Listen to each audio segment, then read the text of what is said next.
This channel does not promote any violent, harmful, or illegal activities. All content provided by this channel is meant for an educational purpose only. আর কিছুক্ষণের অপেক্ষা তারপরে এসএসসির পক্ষ থেকে তাদের ওয়েবসাইটে তালিকা প্রকাশ করা হবে যারা চিহ্নিত অযোগ্য নন তাদের তালিকা আজ প্রকাশ করবে এসএসসি।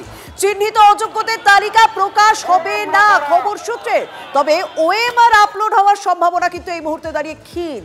বিকেলের পর ওয়েবসাইটে তালিকা আপলোড করবে এসএসসি। দফায় দফায় আইনজীবীদের পরামর্শ নিচ্ছে এসএসসি। তালিকা কিভাবে আপলোড করলে আইনি সমস্যা হবে না সেই নিয়েই দফায় দফায় কথা হচ্ছে। তবে এখনো পর্যন্ত আমরা যা খবর পাচ্ছি ওএমআর শিট যা প্রথম থেকেই চাকরিহারাদের দাবি, ওএমআর শিট প্রকাশ করতে হবে, ওএমআর শিট আপলোড করতে হবে। 22 লক্ষ অর্থাৎ যত সংখ্যক মানুষ পরীক্ষা দিয়েছিলেন প্রত্যেকের ওএমআর শিট আপলোড করতে হবে। তবে এসএসসিতে সূত্র মারফত খবর পাওয়া যাচ্ছে ওএমআর আপলোড হওয়ার সম্ভাবনা এই মুহূর্তে দাঁড়িয়ে ক্ষীণ। শুধুমাত্র যারা অযোগ্য চিহ্নিত নন তাদেরই নাম তালিকায় প্রকাশ করতে হবে। যদিও চাকরিহারাদের আরো বেশ কিছু দাবি রয়েছে যে অযোগ্যদের নামও তালিকা প্রকাশ করতে হবে এবং এসএসসিকে তা সার্টিফাইড করতে পারে। এই সমস্ত দাবি পূরণ না হলে তারা অনির্দিষ্টকালের জন্য অভিযান, আন্দোলন, বিক্ষোভ চালিয়ে যেতে থাকবেন। অর্থাৎ সমস্যার সমাধান কি আজ বিকেল বা সন্ধ্যের দিকে হতে চলেছে সেদিকে তো অবশ্যই আমাদের নজর থাকছে। তালিকার দাবিতে, যোগ্য অযোগ্য তালিকার দাবিতে ফের রাজপথে চাকরিহারা যোগ্য শিক্ষকরা। এবার করুণাময়ী কার্যত অবরোধ করে এসএসসি ভবন অভিযানে এই চাকরিহারা যোগ্য শিক্ষকরা।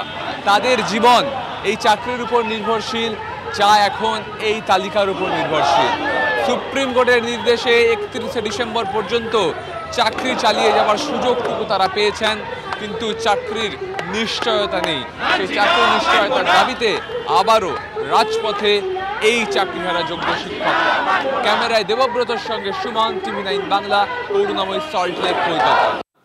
তবে এই মুহূর্তে দাঁড়িয়ে সব থেকে বড় প্রশ্ন যে আর কিছুক্ষণের মধ্যে যে তালিকা প্রকাশ করতে চলেছে এসএসসি তাতে সমস্যার সমাধান হবে কিনা, তাতে সন্তুষ্ট হবেন কিনা চাকরিহারারা, এটা সব থেকে বড় প্রশ্ন। আর সেখান থেকে সহকর্মী সুষমন আমার সঙ্গে রয়েছেন। সুষমন, যারা অবস্থানে রয়েছেন, বিক্ষোভে রয়েছেন, তাদের দাবি কিন্তু আমরা জানি, স্পষ্ট দাবি 22 লক্ষ ওএমআর শিট প্রকাশ করতে হবে, অযোগ্যদের তালিকাও প্রকাশ করতে হবে, যোগ্যদের তালিকাও প্রকাশ করতে হবে, এসএসসিকে সার্টিফাইড করতে হবে। তবে এই মুহূর্তে দাঁড়িয়ে তারা কি আশার আলো দেখছেন যারা বসে পড়েছেন এসএসসি ভবনের সামনে? সুষমন, দেখো, তালিকা এখনো প্রকাশ হয়নি, কিন্তু তার মধ্যেই তারা একটা খবর পেয়েছেন যেটা নিয়ে কিন্তু তারা এখনো পর্যন্ত আরো চিন্তিত। আপনারা ইতিমধ্যে খবর পেয়েছেন, সেটা কি খবর আর কেন সেটা নিয়ে চিন্তা প্রকাশ করছেন? হ্যাঁ, আমরা এইমাত্র খবর পেলাম যে এসএসসি নাকি আইনি পরামর্শ নিয়ে 4th কাউন্সিলিং পর্যন্ত তারা ভ্যালিড বলতে চাইছে এবং তারপর থেকে তারা লিস্ট দেবে না। এবং আমাদের এখানেই একটা কোশ্চেন আমাদের সরাসরি এসএসসি চেয়ারম্যানের কাছে, কেন এই কি ভিত্তিতে, কিসের ভিত্তিতে এটা করতে চাইছে। এবং আমরা কোনো প্রতিনিধি ওখানে ওনার কাছে যাব না, উনি সরাসরি এখানে আসবেন, আমাদের সামনে ক্লিয়ার করবেন কেন উনি এই চিন্তাভাবনা করছেন। কারণ যে সমস্ত শিক্ষক শিক্ষিকা প্রপার নোটিফিকেশান পেয়ে প্রপার কাউন্সিলিং যোগ্যতার সঙ্গে চাকরি করছে তারা কেন বঞ্চিত হবে? তারা কোনো জায়গায় কোনো ঘুষ দেয়নি, কোনো রকম দুর্নীতির সঙ্গে যুক্ত নয়, তারা কী করে অযোগ্য হয় সেই ব্যাপারটা আমরা জানতে চাইছি। আর একটা দাবি আমরা জানিয়ে দিয়েছি পুলিশ আধিকারিক দিয়ে, এটা তারা যে লিস্টটা পাবলিশ করতে চাইছে সেই লিস্টটা আমাদের সঙ্গে ডিসকাশনের আগে যেন পাবলিশ না করে পাবলিক ডোমেনে, ওয়েবসাইটে। তারা আমাদের সঙ্গে আসবে, কথাবার্তা বলবে, তারপরে ক্লিয়ার করবে লিস্টটা।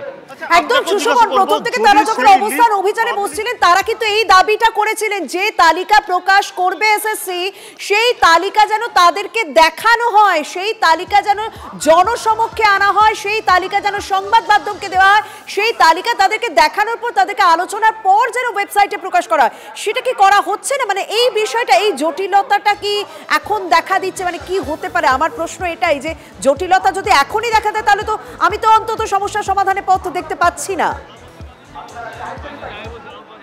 দেখো, একেবারেই সমস্যার কিভাবে সমাধান হবে সেটার এখনো পর্যন্ত বোঝা যাচ্ছে না।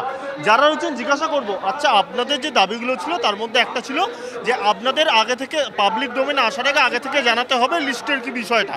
যদি সেটা না হয়, যদি তালিকা আপলোড করে দেওয়া হয়, সেক্ষেত্রে আপনারা কি করবেন? আমরা এখানে অবস্থান বিক্ষোভ চালাবো, আমরা এখানেই বসে থাকবো যতক্ষণ। তাদের অবস্থান স্পষ্ট যে তারা অবস্থান বিক্ষোভ চালিয়ে যাবেন, মানে তাদের যা যা দাবি তার সেই সমস্ত দাবি তাদেরকে পূরণ না হলে তারা অবস্থান অভিযান চালিয়ে যাবে। কিন্তু তাদের দাবিগুলো আরো একবার আপনাদেরকে শোনাবো, কারণ মেগা কভারেজ, টিভি 9 বাংলার মেগা কভারেজ, চাকরি হারাদের পাশে আমরা রয়েছি। তাদের প্রত্যেকটা অভিযোগ, প্রত্যেকটা দাবি আপনাদের সামনে। 8 মাসের স্কুল যাওয়ার অনুমতি পেয়ে খুব বেশি আনন্দিত হওয়ার ব্যাপার নেই, এটা মান সম্মানের ব্যাপার। আপনাকে কন্ট্রাকচুয়াল টিচার নিয়োগ করা হয়েছে স্কুলের রক্ষার্থে, সে আমাদের 8 মাস না, আমরা ইচ্ছা করলে অবৈতনিকভাবে আমরা সেখানে ক্লাস করাবো ছাত্রদের স্বার্থে, স্কুলের স্বার্থে না। যদি প্রয়োজন পড়ে স্কুলের গেটের বাইরে যে ছাদনা তোলা আছে সেখানে বসে ক্লাস করাবো। আমরা ক্লাস করাতেই এসেছি, ক্লাস করাতেই চাই, কিন্তু আমাদের মিথ্যা প্রতিশ্রুতি দেবেন না। তাই আমাদের বন্ধুদের বলছি, আমাদের যোগ্য শিক্ষক শিক্ষিকা অধিকার মঞ্চ থেকে আপনাদের কাছে কাতর অনুরোধ, যতদিন পর্যন্ত না একটাও অযোগ্য শিক্ষক স্কুল থেকে টার্মিনেশন হচ্ছে, আপনারা কেউ স্কুলে যাবেন না।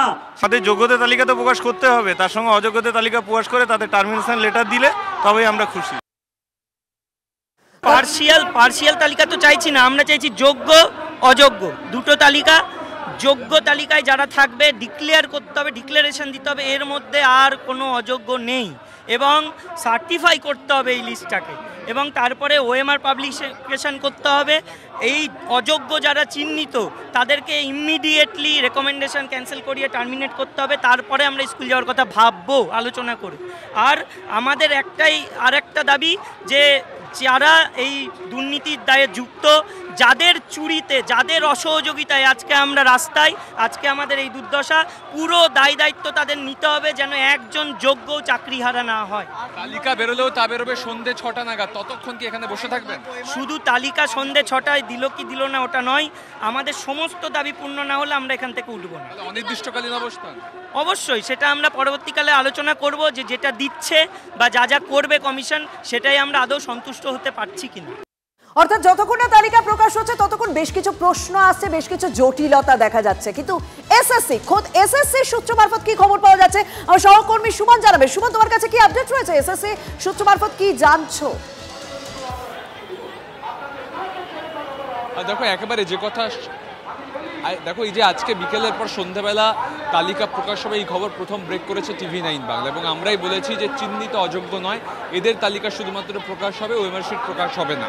এবং তোমাকে বলে রাখি যে কোনো প্যানেলের একটা নির্দিষ্ট মেয়াদ থাকে, এই প্যানেলের মেয়াদ ছিল 1 বছর। সেই 1 বছরের পরে যে কাউন্সেলিংগুলো হয়েছে, অর্থাৎ 4th কাউন্সেলিং থেকে শুরু করে 8th কাউন্সেলিং, সেই কাউন্সিলগুলো হয়েছে মেয়াদ উত্তীর্ণ প্যানেল থেকে। এবার সেই কাউন্সিলিংগুলো কি বৈধ নাকি বৈধ নয়, তাদেরকে যোগ্যর খাতায় রাখা হবে নাকি অযোগ্যের খাতায়, এই নিয়ে এসএসসি আইনজীবীদের পরামর্শ নিচ্ছে। তবে বিভিন্ন সময় কোর্টে দেখা গেছে এই 4th থেকে 8th কাউন্সেলিং যেটা প্যানেল এক্সপায়ার করার পর হয়েছে, সেটা এসএসসি কোর্টে গিয়ে নিজেরাই জানিয়ে দিয়েছে, ফলে সেই তালিকায় তাদের নাম থাকবে কিনা তা নিয়ে একটা সংশয় অবশ্যই আছে। এখানে যারা বসে রয়েছেন তারা বলছেন যে 4th থেকে 8 এই কাউন্সিলিংও কিন্তু মানে বৈধ। এবার সেই জায়গা থেকে দাঁড়িয়ে তারা আজকে সারা রাত এখানে অবস্থান চালাবেন, তেমনটাই আমরা জানতে পারছি। আমরা একটু কথা বলার চেষ্টা করব। আপনারা সারা রাত বসে থাকার কথা বলছেন যদি তালিকা না বেরোয়? হ্যাঁ, একদম, আমরা সারা রাত যতদিন বসে থাকার আমরা বসে থাকবো। 4th কাউন্সিলিং থেকে হয়েছিল, ওটা প্যানেল এক্সপায়ারি করার পরে, সেই ক্ষেত্রে তাদের নাও থাকতে পারে আজকের তালিকায়, সেটা কিভাবে দেখছেন? আমি সত্যি বলতে আমি না এই ব্যাপারটা ঠিক বলতে পারবো না, কারণ আমরা নিজেরা ফার্স্ট কাউন্সিলিংয়ে পেয়েছি, কিন্তু এরকম কিছু শুনিনি।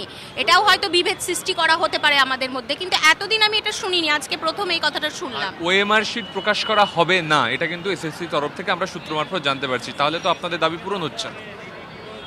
ওএমআর প্রকাশ না হলে, মিরর ইমেজ প্রকাশ না হলে, তাহলে ওনারা কি প্রকাশ করবেন?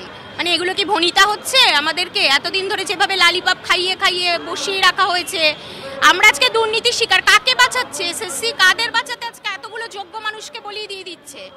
কাদেরকে বাঁচাতে চায়? আমরা পুরো দুর্নীতির শিকার, করাপশনের শিকার। তাহলে আমরা কোথায় যাব? 31শে ডিসেম্বর পরে কি আমরা তাহলে গণহারে সুইসাইড করব? তাহলে আমরা তো এখানেই সুইসাইড করব। স্বাভাবিকভাবেই তুমি তাদের কথা শুনে বুঝতে পারছো, একদম অবস্থা তারা বুঝতে পারছে যে তারা স্বাভাবিকভাবে নতুন করে কিছু হারানোর নেই, তাই তারা সেরকমই মানসিক প্রস্তুতি নিয়ে নিয়েছেন যে যদি তাদের দাবি দাওয়া পূরণ না হয় তাহলে তারা রাস্তাতেই থাকবেন, সারা রাত রাস্তায় থাকবেন, যতদিন দাবি না পূরণ হচ্ছে ততদিন পর্যন্ত রাস্তায় থাকবেন। কিন্তু সমস্যার কি সমাধান হবে তার জন্য তো আমাদের অপেক্ষা করতে হবে। এসএসসি যতক্ষণ না তালিকা প্রকাশ করছে ওয়েবসাইটে ততক্ষণ অবধি। কিছুক্ষণ আগেই এই চাকরিহারা মেহবুব মন্ডলের সঙ্গে আমাদের কথা হয়েছিল, কি বলছেন তিনি শুনবো। এই নোংরামিটা হচ্ছে এত বড় মাছটাকে ডিভাইড করে দেওয়ার জন্য, ফার্স্ট সেকেন্ডটাকে রেখে ডিভাইড করে দেওয়ার জন্য। আমরা বলছি এই রকম নোংরামি চলবে না। দাবি একটাই, যোগ্যদের রিলিজ লাগবে, কোনো কাউন্সিলিংয়ের অজুহাত চলবে না।